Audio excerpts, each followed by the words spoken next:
My name is Liam. I'm 30 years old, and until recently, I believe my life was relatively ordinary. Work, a few friends, the occasional night out, and a lingering sense that my best years had already passed. But nothing prepared me for the day that shouldn't have happened. It began simply enough. The city was alive with its usual chaos. Honking cars, the chatter of strangers, and the constant shuffle of people brushing past each other. I was headed to my usual coffee shop, headphones in, lost in my own little world. And then I heard it. "Liam, is that you?" The voice was familiar enough to cut through the noise like a blade. I turned, almost dropping my phone. My chest tightened. Standing just a few feet away, grinning as though time had never passed, was Alex, my childhood best friend. We hadn't seen each other in almost 10 years. Life had pulled us apart, different schools, different jobs, different cities.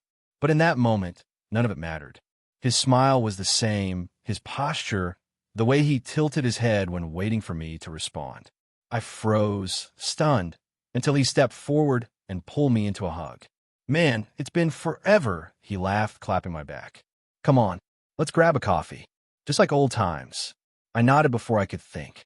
The hours that followed blurred together in a haze of nostalgia. We sat in the cafe, where the smell of roasted beans mixed with the murmur of conversations. We laughed until my ribs hurt, telling stories I hadn't thought about in years. He remembered things I had completely forgotten, like the time we tried to build a raft and nearly drowned in the lake, or when we swore we'd both become astronauts. After coffee, Alex suggested a walk. He led me through alleys and side streets I'd never noticed before, pointing out places that seemed oddly familiar, like echoes of a dream I once had. We talked until the sky turned orange. Somehow, the years melted away. By nightfall, we ended up in an old bar, one we used to sneak into during our reckless teenage years. It hadn't changed. Same sticky floor, same neon signs buzzing overhead. We toasted to lost time with cheap whiskey, laughing until tears stung my eyes. When the night grew late, I invited him back to my place. We sat in my kitchen, sipping wine, the conversation flowing as easily as it had when we were kids staying up past curfew. He said the same thing over and over, as if it was a mantra. "It's good to be back. Feels like I never left." His words were strange, but in the warmth of the moment, I didn't question them. It was well past midnight when he finally left. I locked the door behind him, smiling to myself. It felt like I had been given back a missing piece of my life. But the illusion shattered the next morning. I woke to the soft buzz of my phone on the nightstand. Rubbing the sleep from my eyes, I opened the news app without thinking. And then I froze. On the screen was a photograph of Alex, a smiling portrait framed in black.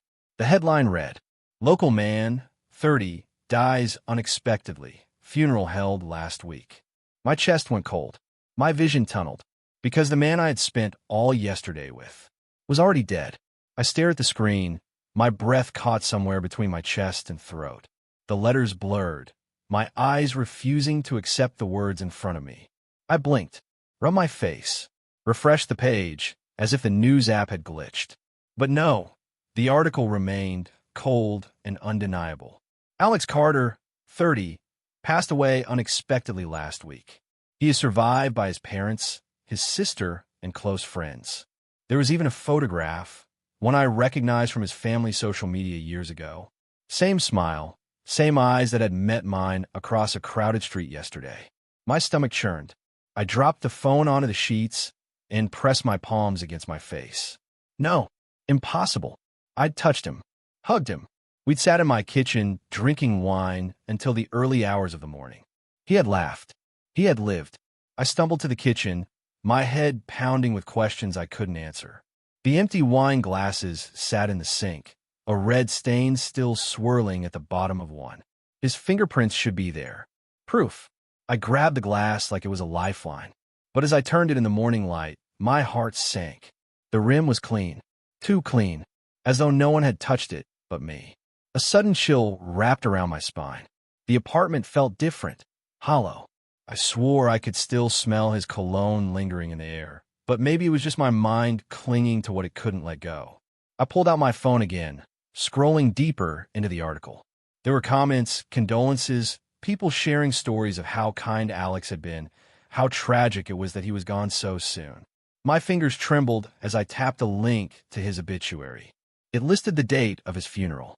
A week ago. I should have seen it. I should have known. I sat at the table, staring at the wall, trying to piece it together. Was it a dream? A hallucination? Had I finally cracked under the weight of monotony, loneliness, stress? But then my phone buzzed again. This time, a notification from my photo app. A new memory saved. I opened it. My pulse hammered. It was a picture of me and Alex, taken yesterday in the cafe.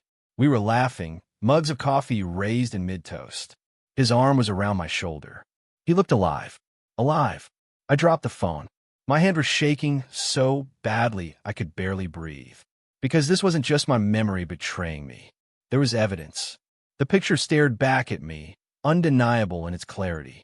The cafe's warm lights glowed in the background, our coffee mugs half raised, Alex's grin wide and real. I zoomed in until the pixels distorted, hoping to find some trick, maybe a glitch in the app, a face swap, a mislabeled image. But no, it was him. And worse, beneath the photo, the app had automatically tagged the location and date. Yesterday, 9:42 a.m., my stomach lurched. I remembered the exact moment. The way Alex had leaned in, insisting we take a picture like old times. I had laughed, told him I wasn't one for selfies, but he snapped it anyway. But if he was gone, then what the hell was sitting beside me in that cafe? The walls of my apartment seemed to close in, pressing against my chest. I couldn't sit still. I needed air. I needed answers. I dressed quickly, barely tying my shoes before stumbling into the street. The city roared around me, oblivious. I retraced yesterday's steps, desperate for confirmation. The cafe was still there, its bell jingling as I pushed inside. Same smell of roasted beans, same hum of conversations. The barista at the counter glanced up, recognition sparking in her eyes. "Back again," she said. My throat tightened. "Back?" She nodded. "You and your friend were here yesterday, right? Haven't seen you around in years. Nice to see familiar faces." I gripped the counter so hard my knuckles whitened. "My friend, tall guy, dark hair, leather jacket," she said without hesitation. "He paid for your order. Don't worry, I remember. You both looked like you were having a blast." The world tilted beneath me. Someone else had seen him. It wasn't just me. I staggered back, muttering thanks before slipping outside. The noise of the city hit me like a wave, but I barely registered it. If Alex was really gone, then who had walked beside me, laughed with me, toasted with me? I pulled out my phone again, staring at the obituary. The funeral date burned into my vision. 1 week ago. My hands moved before I could think. I called the number listed under family contacts. My chest tightened with every ring until a woman's voice answered, shaky and tired. "Hello." I swallowed hard. "Is this Alex's family?" A pause. Then, yes. "Who's speaking?" "My name is Liam," I said, my voice cracking. I was a friend of Alex's. We met yesterday." Silence stretched on the other end. So long that I thought the call had dropped. Finally, the woman whispered, broken and hollow. "That's impossible. Alex died last week." And then she hung up. The call ended, but her words clung to me like frost. "Alex died last week." I stood frozen on the sidewalk, phone pressed uselessly to my ear, while the city carried on in its endless, indifferent rhythm. Cars rushed past. Strangers brushed shoulders with me. Life moved forward, as if the world hadn't just caved in around me. I walked without direction, every step heavy, until I found myself in front of the bar from last night. The neon sign flickered lazily above the door. For a second, I hesitated, half afraid that if I went inside, I'd find nothing. No proof, just my own unraveling mind. But I pushed through the door anyway. The same stale beer smell hit me, the same sticky floors groaning under my shoes. The bartender, an older man with a wiry beard, glanced up. "Back so soon," he muttered, polishing a glass. My throat tightened. "So soon." He shrugged. "You and your buddy were in here last night, weren't you? Loud as hell. You left me a lousy tip." I swallowed hard. My legs felt unsteady. "Do you remember what he looked like?" The bartender frowned, impatient. "Dark hair, black jacket, always smiling. Why? My breath caught. He remembered, just like the barista. Alex wasn't only in my head. But then the bartender added, almost as an afterthought. Funny thing, though. What? He scratched his beard, narrowing his eyes at me. Can't get his face out of my head now. Like it's burned in. Customers come and go. I forget him quick. But him? It's stuck. Like I've seen him before, years ago. My mouth went dry. You probably have. The bartender tilted his head. Huh, maybe. I stumbled out before he could ask anything more. The night air wrapped around me, sharp and biting. My pulse pounded in my ears. People saw Alex. They talked to him, shared drinks with him. But how? My phone buzzed in my pocket. Another notification. With shaking hands, I pulled it out. A new photo. No, a new memory. This time it wasn't from the cafe. It was my kitchen, taken from an angle where I couldn't have been holding the phone. In the picture, Alex sat at my table, wine glass in hand, grinning at the camera. Behind him was me. I hadn't taken it, and I had no idea who had. My hand went numb holding the phone. The picture glowed on the screen, more damning than any obituary. Alex, alive and solid, glass raised in a silent toast. Me, sitting across from him, blurry but unmistakably real. But someone had taken it. Someone who wasn't supposed to be there. I checked the photo details. My pulse thundered as I read the timestamp. 11:47 p.m. Yesterday. Location, my apartment. I hadn't noticed anyone else. I was sure of it. The door had been locked. No one could have come in. I scrolled down for metadata, praying for some clue. My phone froze for a second before flickering, like it was struggling to process. Then, beneath the time and date, a single line appeared that hadn't been there before. Captured by ALX_103. I stared at it, unblinking. It wasn't a normal camera tag. Not from my phone, not from any app one knew. ALX. My lips barely formed the word. The letters twisted in my head, obvious and impossible at once. Alex. The air in my apartment seemed to thicken. I glanced around, every shadow stretching too long, every corner suddenly suspect. I told myself to leave, to get out. But instead, like an idiot, I whispered, Alex. The silence that followed was unbearable. And then, faint but clear, a laugh. His laugh, coming from the kitchen. My stomach dropped. The same laugh that had filled the bar. The same one I hadn't heard in a decade until yesterday. I crept forward, hard in my throat.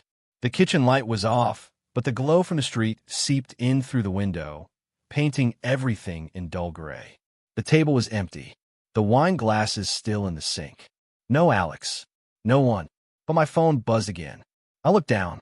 Another photo had appeared in the memory folder. My breath caught in my lungs. It was me, standing exactly where I was now, in the kitchen doorway, phone in hand. And behind me, in the photo, Alex was smiling. The blood drained from my face as I stared at the photo. My reflection in the screen looked pale and hollow, a ghost of myself. Behind me, Alex's figure loomed, smiling, casual, as if this was just another night we were spending together. But I was alone. I had to be. My hands trembled so badly the phone almost slipped from my grip. I spun around, searching the shadows of the apartment. The silence pressed down, thick and heavy. My mind screamed at me to run, to get out, but my legs wouldn't obey. Alex! My voice cracked, barely more than a whisper. For a moment, nothing. Then a shift, the sound of a chair creaking. My kitchen chair, the same one he had sat in last night. I forced myself to move, inching forward, each step echoing too loudly in the stillness. The chair sat where I'd left it, tucked neatly under the table. Empty, and yet, the faintest indentation marred the cushion, as though someone had just stood up. My heart hammered. I stumbled backward, clutching the phone like a talisman. Another buzz. Another photo. I didn't want to look, but I couldn't stop myself. This time, it showed my apartment window. Curtains half drawn, streetlights spilling in, and outside, on the glass, reflected a figure standing just behind me. Alex. I dropped the phone. It hit the floor with a dull thud, the screen splintering into a spiderweb of cracks. Silence again. Only the faint hum of the fridge, the distant drone of traffic outside. I bent to grab the phone, but froze halfway, because the reflection in the shattered screen didn't match. It wasn't just me staring back. Alex's face was there too, hovering over my shoulder, smiling wider than I'd ever seen. I bolted. The door slammed behind me, my breath ragged, every instinct screaming to get as far from that apartment as possible. I didn't care where I went. I just needed distance. But even as I ran through the dark streets, one thought gnawed at me, relentless and undeniable. I hadn't imagined him. He wasn't just a memory. He was here, and he wasn't letting go. I didn't stop running until my legs burned and my lungs screamed for air. The city blurred around me, streetlights streaking past, the night air cold against my sweat-soaked skin. I didn't even register where I was until I collapsed against the wall of an unfamiliar alley. Bent over, gasping, I tried to ground myself. The bricks under my palms were rough, solid. The reek of garbage and damp asphalt was real. This was real. But Alex was supposed to be gone. Dead. Buried. So why did it feel like he was chasing me? I slid down the wall, pressing my head into my hands.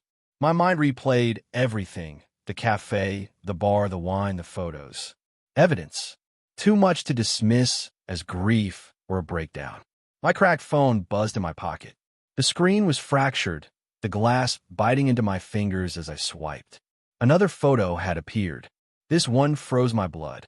It wasn't my apartment this time. It wasn't even anywhere I recognized. It was here, the same alley I was sitting in, the same brick wall, the same dumpster, the same puddle reflecting the dim light. And in the center of the photo, me, sitting on the ground, phone in hand. But I wasn't alone.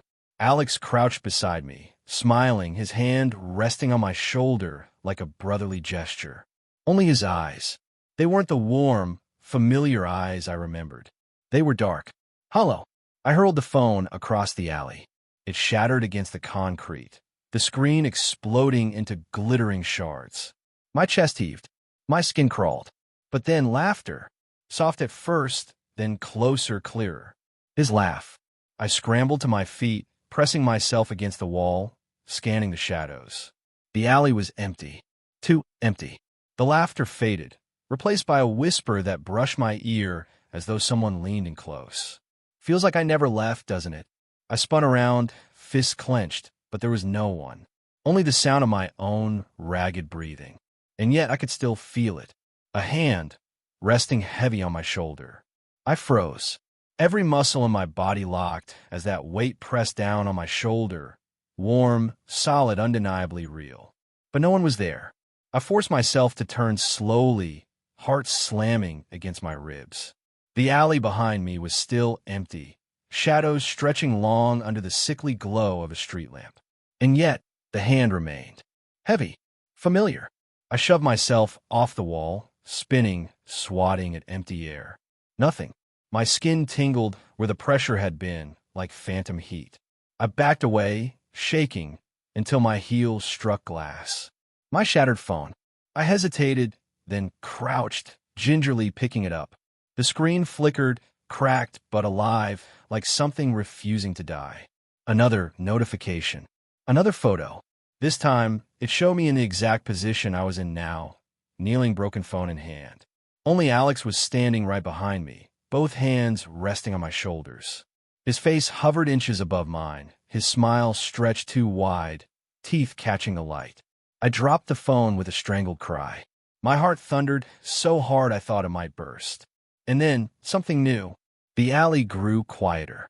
Too quiet. Even the hum of distant traffic faded, leaving behind a silence so thick it buzzed in my ears. I stepped back, but the air around me felt wrong, heavy. And then I saw it, a reflection in the puddle at my feet. Not mine, not entirely. Two figures stared back from the water. Me pale, trembling. And beside me, Alex, clear as day, smiling. But when I looked up, nothing. Only shadows. The reflection lingered, his face tilting, eyes locking with mine as though through a window between worlds. His lips moved silently in the water's surface. I leaned closer, unable to stop myself. And though I couldn't hear him, I understood. You shouldn't have forgotten me. The puddle rippled, though no wind touched it. His reflection's hand stretched toward mine, reaching through the surface. I stumbled back, splashing dirty water, breaking the image apart. My chest heaved, and for a moment, the silence was broken, distantly, faintly, by that laugh again. Except this time, it wasn't coming from behind me. It was coming from inside my head. The laugh rattled inside my skull, not through my ears but within me, echoing in places a sound had no right to exist.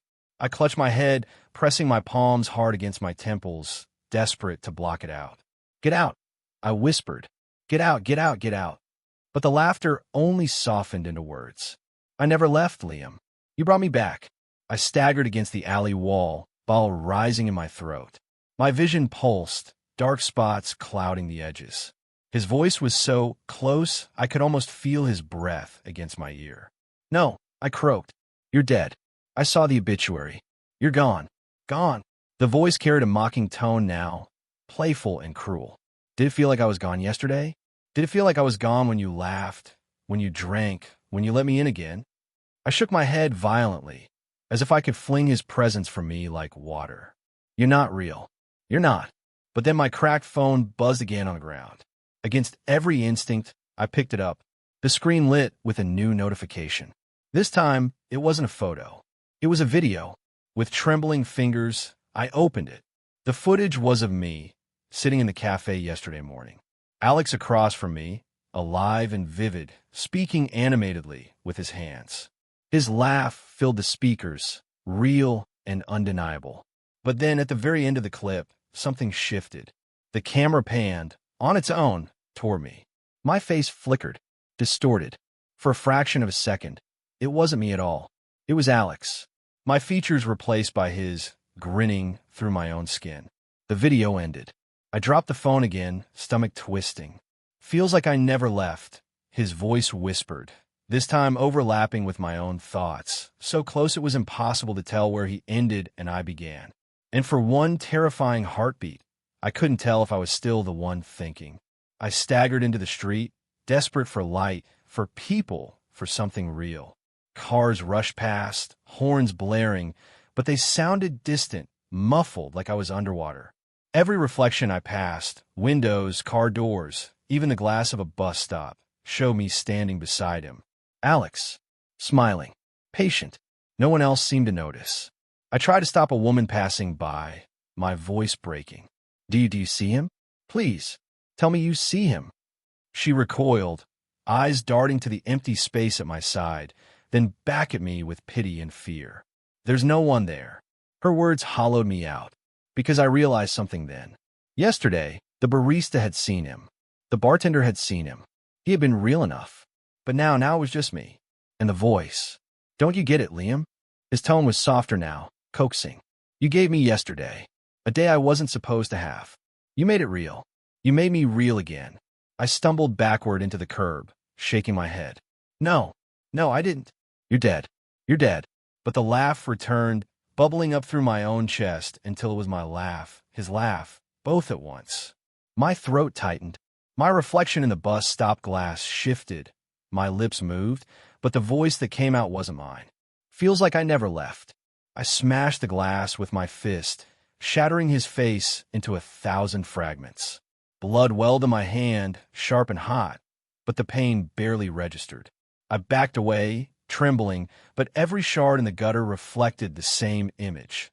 Alex's grin, staring up at me from 100 broken angles. The city lights flickered. My phone buzzed one last time. With dread coiling in my gut, I picked it up. A new memory. This one wasn't from yesterday. It wasn't even from today. Tomorrow, 7 a.m. It showed me, asleep in my bed. Peaceful. Still.